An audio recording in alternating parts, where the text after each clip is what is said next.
یەکێکە لە سەرتاشخانەکانی شاری سلێمانی و ژمارەیەکی بەرچاو لە گەنجان و هاوڵاتیان سەرەیان گرتووە تا ئەوەی لای دەلاکە دڵخوازەکەیان و بەو شێوەی دەیانەوێت قژ چاک بکەن و دای بهێنن بۆ ئەوەی بە باشترین و جوانترین شێوە لە جەژنی ڕەمەزانی پیرۆزدا دەربکەون. بەهۆی زۆری ژمارەی گەنجان ناویان لای دەلاکەکەیان هەڵوەستراوە و بەپێی ڕیزبەندەکانیش بێت تا کاتژمێر 7 بەیانی ڕۆژی جەژن دووکانەکە لە پێشوازیکردنی گەنجان کراوە دەبێت. والله بەڕاستی بەحەقەت لەم پیاوانە سیستەمێکی جوانیان داناوە ئێستا ڕقەمیان داناوە هیچ کەسێک ڕقەمی خۆی ئێنێ تر سەرەی کەس نافەوتێ و کەسیش پێش کەس ناکەوێت ئەمە شتێکی جوانە بەلامەوە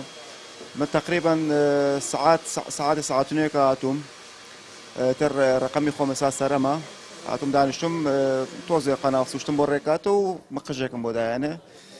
تر خۆرەزانی تر لە جەژنە هەموو کەس حەزەکە بە سیمایەکی جوانتر و نوێترەوە دەرکەوێت. ئاواتەخوازیم بگەین ئەو جێژنانەکەەوەی بین ئەوە لێرە کۆبینەوە و سەرە بگرین بۆی خۆمان بڕازێنینەوە خۆشەکانمان دەڕبڕین ئینشاءالله. وەڵڵی تا ساعەتی شەو چاوەڕێمان کردووە بەڵام بە خۆشحاڵیوانە سەرەمان گرتووە. بەڵێ تەبەن بێگومان جارە بووە ڕۆژێ پێشەوە سەرمان شا کردووە دوای یادوینێتەوە بۆ خشت داهێنانەکەی سە من خۆم حالیان وام هاتوومە بۆ خشتدایانە سەرم گرتووە. ئەو هاوڵاتیانی کە بەتەمەن چەند ڕۆژێک پێش جەژن سەردانی دەلاخانەکان دەکەن و خۆیان بۆ جەژن ئامادە دەکەن بەڵام بە پێچەوانەی ئەو توێژە گەنجان تا یەکلابوونەوەی ڕۆژی جەژن کەمتر سەردان دەکەن تا ئەوەی نوێتر و کەشخەتر دەرکەون و بەشێکیشان بۆ تێک نەچوونی سەر و قژیان تا نوێژی جەژن بە بێداری دەمێننەوە. پێشتر کێشەیەومان هەبوو خەڵک زۆر سترێسیەکە دێن زۆر قەڵەباڵق هەبوو بەڕاستی دڵی خەڵکمان لێشە بەڵام ئەم جەژنە خۆشبەختانە کردومانە بەسەرە هەچ کەس بێت بە ژماری خۆی ژماری شێینێ لەسەری خۆیان بۆی چاکەین و هیچ ئاڵۆزیە دروست نابێت. ڕاستی من تا 20 ژمارەم کرۆ بە ڕقم بۆ سەرەکردن بەڵام لە 20ەکەوێتەوە سەرەتا لە سەرەتاوە ئیتر دەست پێکاتەوە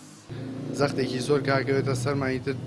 بە پێوەڵسین زیاتر لە 20 ساعت بە پێوەڵسین هەموو شیە کاکە پەلێتی ئەڵێ سرم بۆ چاکە قژم بۆ دابێن هەنیەبێ ئەوانیش یارمەتی ئێمە بن لەبەر ئێمەش بەخوا هەر ئەتوانی بە سەرێک 20 دقیقە 25 ساعت خەریکی بین دوایەوە ناتوانین بە خێرایی لەبەری ساقێتە پێ کاکە. هەموو جەژنێک ئەم دیاردەیە لە سەرتاشخانەکانی شار و شارژەکانی هەرێمی کوردستان دووبارە دەبێتەوە دەبێتە ناوەندێک بۆ کۆکردنەوەی گەنجان و بەسەربردنی کاتێکی خۆش لەگەڵ هاوڕێکانیان لە پاڵ سەرەگرتن و چاوەڕوانی سەرچاکردنیان.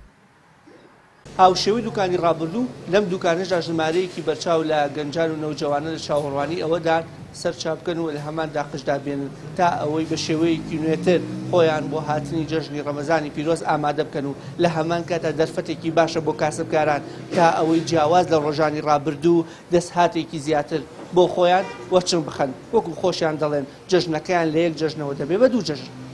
وشار محەممەد کەناڵی ئاسمانی پەیام سلێمانی.